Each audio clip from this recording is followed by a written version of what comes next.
सांसद ज्योतिरादित्य सिंधिया के पिता माधवराव सिंधिया अपनी शादी के समय राजशाही परंपरा को तोड़ना चाहते थे, लेकिन राजमाता विजयाराजे सिंधिया के समझाने पर वह मान गए थे।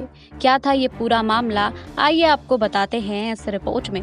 सांसद ज्योतिरादित्य सिंधिया के पिता माधवराव सिंधिया की मां राजमाता विजयाराजे सिंधिया ने जब बेटे की शादी नेपाल के राजघराने में तय की तो माधवराव राजशाही परंपरा के विपरीत एक काम करने पर आमादा थे।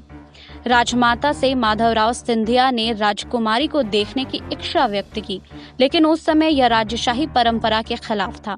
बावजूद बेटी की जिद पर मां ने नेपाली राजघराने के बेटे की इच्छा जाहिर कर दी।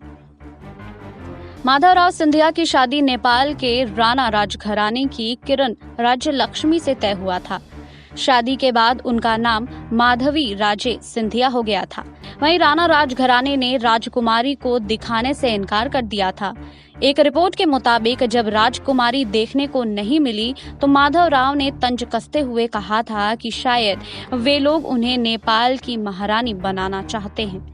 वहीं माधवराव सिंधिया ने फोटो के आधार पर ही राजकुमारी से शादी के लिए हाँ कर दिया था और 8 मई 1996 को उनकी शादी नेपाल के शाही परिवार में हुई थी।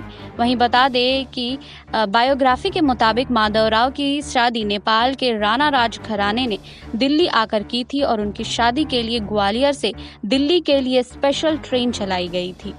खास बात यह है कि शादी के समय यह ट्रेन राजमहल तक आई थी और उस समय पटरियां महल तक बिछी हुई थी। इसमें बारातियों के लिए खास व्यवस्था की गई थी। 8 बोगी वाले यह ट्रेन पैलेस तक आई और करीब 150 रॉयल बाराती इसमें सवार होकर दिल्ली गए थे। उनकी शादी में देश की प्रत्येक प्रिंसली स्टेट के महाराज शामिल हुए थे। आपको हमारी ये रिपोर्ट कैसी लगी हमें कमेंट बॉक्स में लिखिए। बाकी और खबरों के लिए जुड़े रहिए SPN 9 न्यूज़ के साथ।